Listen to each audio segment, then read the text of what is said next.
Hello बच्चों, welcome back to our channel Rajput study zero. तो बच्चों, आज के इस वीडियो में आप लोगों को क्लास 12 जो की है केमिस्ट्री के पूरी किताब के महत्वपूर्ण प्रश्नों को बताएंगे। इस वीडियो में जितने भी महत्वपूर्ण प्रश्न हैं उनको बताएंगे। तो BIMP क्वेश्चन है, वीडियो को नहीं तो देखिए, बहुत ज़्यादा इंपॉर्टेंट है। जो आप सभी के बोर्ड एग्जाम में हर साल पूछे जाते हैं, रिपीटेड क्वेश्चन है, तो इसको नहीं तो देखिए, बहुत ज़्यादा इंपॉर्टेंट है। तो चैनल पर नए हो, चैनल को सब्सक्राइब कर लीजिएगा, नोटिफिकेशन ऑन कर लीजिएगा। चलिए देखते हैं। तो देखिए, पहला हमारा क्वेश्चन है, विटामिन पर संक्षिप्त टिप्पणी लिखिए। बहुत ज़्यादा इंपॉर्टेंट है आपके बोर्ड एग्जाम के लिए। तो इस पर संक्षिप्त टिप्पणी लिखने के लिए आपके बोर्ड एग्जाम पूछता है, तो किस तरह आपको लिखना है देखिए। यहाँ पर उत्तर लिखेंगे, उसको लिखेंगे विटामिन शब्द का सर्वप्रथम प्रयोग फंक ने जो है फंक के द्वारा सन 1912 में किया गया था। जो फंक थे एक वैज्ञानिक, इनके द्वारा जो है विटामिन शब्द का जो प्रयोग कब किया गया था सन 1912 में इन्होंने किया था, सन 1912 ईस्वी में। जिसका अर्थ यानी कि वाइटल एमिन्स है, क्योंकि ये जीवित निकायों में मिलने वाले एमिन होते हैं। क्या जो वाइटल एमिन है वह है इसी के इसका अर्थ है क्या, वाइटल एमिन्स। क्योंकि ये जो आपका वाइटल एमिन्स है, ये जीवित निकायों में मिलने वाले जो एमिन्स होते हैं, इसी के कारण इन्हें हम क्या कहते हैं, विटामिन कहते हैं। इसी के कारण पे इन्हें क्या कहते हैं, विटामिन। यानी कि एक बार फिर से समझते हैं। देखिए, विटामिन शब्द का सर्वप्रथम प्रयोग फंक के द्वारा सन 1912 ईस्वी में किया गया था। इतना क्लियर है। देखिए यहाँ पर जो फंक थे वैज्ञानिक, उन्होंने जो विटामिन है शब्द का सर्वप्रथम प्रयोग कब किया था, 1912 ईस्वी में। इतना जो है लिखना है। उसके बाद लिखेंगे जिसका अर्थ है वाइटल एमिन्स है, क्योंकि ये जीवित निकायों में मिलने वाले जो है एमिन होते हैं। इसी कारण क्या है, इसको हम क्या कहते हैं, वाइटल एमिन्स कहते हैं, यानी विटामिन कहते हैं। तो ये आपका क्वेश्चन नंबर पहला था, बहुत ज़्यादा इंपॉर्टेंट। चलिए दूसरा क्वेश्चन देखते हैं। दूसरा क्वेश्चन है आपका, चालकत्व को परिभाषित कीजिए। क्या चालकत्व को परिभाषित करना है।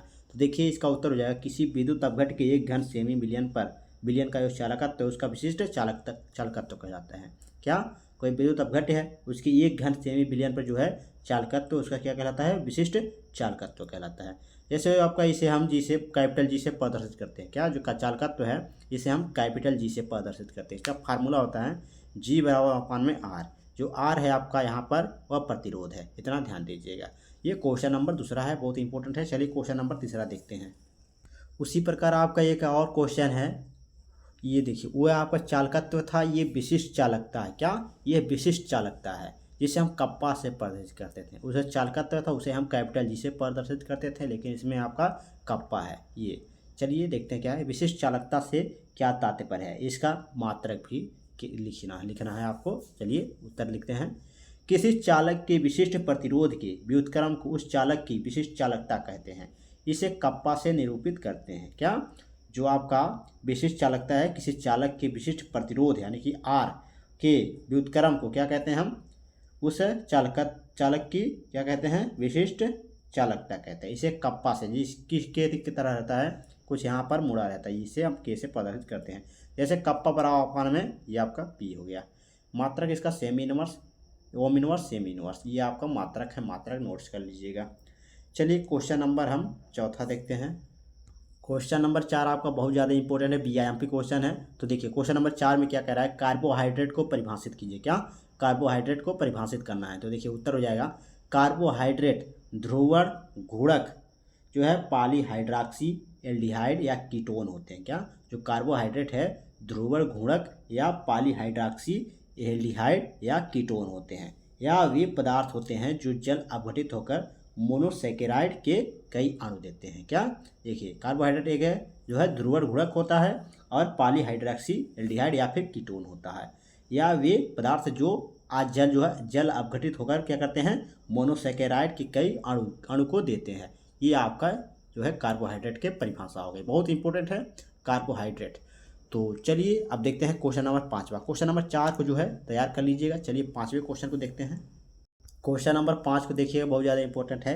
किसी सेल के विद्युत वाहक बल से क्या तात्पर्य है। क्या कोई सेल है, उसके विद्युत वाहक बल को हम समझाएंगे। तो चलिए देखिए, किसी सेल के इलेक्ट्रोडों के इलेक्ट्रोड विभवों में वह अंतर जब सेल से क्या परिपथ में कोई विद्युत धारा नहीं बहती है, तो हमारा सेल का विद्युत वाहक बल कहलाता है। तो ये आपका जो है विद्युत वाहक बल का जो है सेल का यानी कि यह परिभाषा हो गया। चलिए अगला देखते हैं क्वेश्चन नंबर 6। क्वेश्चन नंबर 6 बहुत ज़्यादा इंपॉर्टेंट है, इसे तैयार कर लीजिएगा। चलिए देख लेते हैं। क्वेश्चन नंबर 6वां है आपका, कोलराउस के नियम को समझाइए। क्या कोलराउस के नियम को समझाना है। इस नियम के अनुप्रयोग पर उदाहरण सहित लिखिए। उदाहरण सहित लिखना भी है। चलिए देखते हैं। इस नियम के अनुसार किसी विद्युत अपघट्य की अनंत तन्यता पर चालकता इसके धनायनों तथा ऋणायनों की मोलर चालकताओं के योग के बराबर होती है। यदि प्रत्येक चालकता पद को विद्युत अपघट्य सूत्र में उपस्थित आयनों की संख्या से गुणा किया जाए, यानी कि यहाँ पर देखिए ये आपका मोलर चालकता है अनंत तन्यता पर, तो यानी कि HCl। यदि इन दोनों को हम तोड़ेंगे तो आपका ये एक ऋणात्मक एक धनात्मक में आपका ये टूटेगा। तो ये हमारा है कि इन दोनों के योग के क्या है, बराबर होता है, जो आपका ये कोलराउस का नियम है। तो इसको नोट्स के लिए बहुत ज़्यादा इंपॉर्टेंट है। चलिए अब देखते हैं 7वां नंबर क्वेश्चन। 7वां नंबर क्वेश्चन है आपका, प्रोटीन की परिभाषाएं लिखिए। क्या प्रोटीन की परिभाषाएं लिखना बहुत इंपॉर्टेंट है। पर प्रोटीन पर परिभाषा तो देखिए उत्तर हो जाएगा, वे जटिल का प्राकृतिक पदार्थ जो भिन्न भिन्न या समान अल्फा एमिनो अम्लों के संयोग से प्राप्त होते हैं प्रोटीन कहलाते हैं।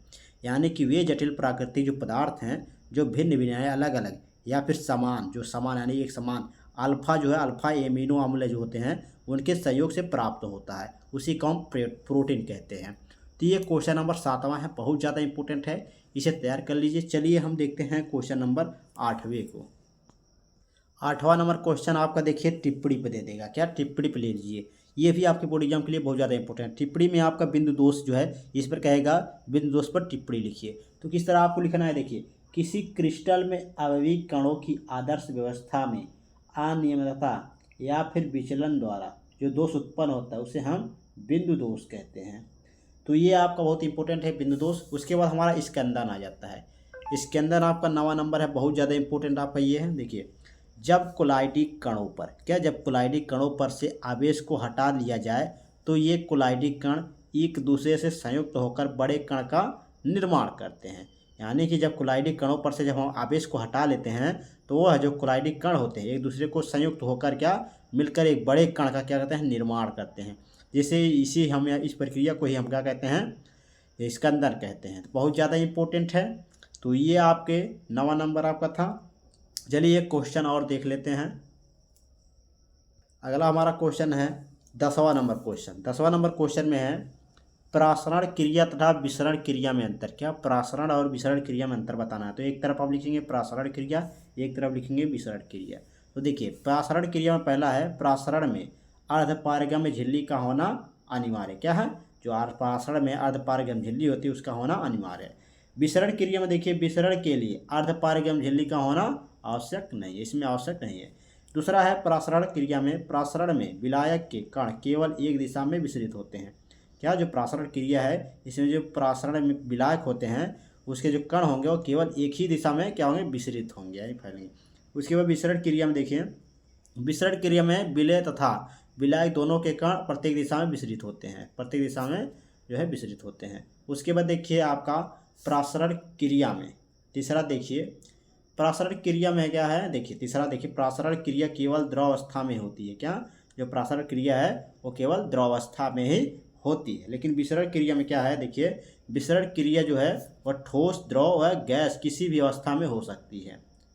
क्या, जो आपका विसरण है इसमें जो विसरण होंगे ठोस जो है ठोस, द्रव और गैस में सभी दिशाओं में ये होती हैं। तो ये आपका क्वेश्चन नंबर 10वां था, बहुत ज़्यादा इम्पोर्टेंट। ये क्वेश्चन नंबर 10वां है, ये आपका अंतर बहुत ज़्यादा इंपॉर्टेंट था इसलिए मैंने बताया। तो कैसा लगा वीडियो, ये आपका जो है क्वेश्चन जो है आपको 10वां नंबर क्वेश्चन समझ में आ गया होगा।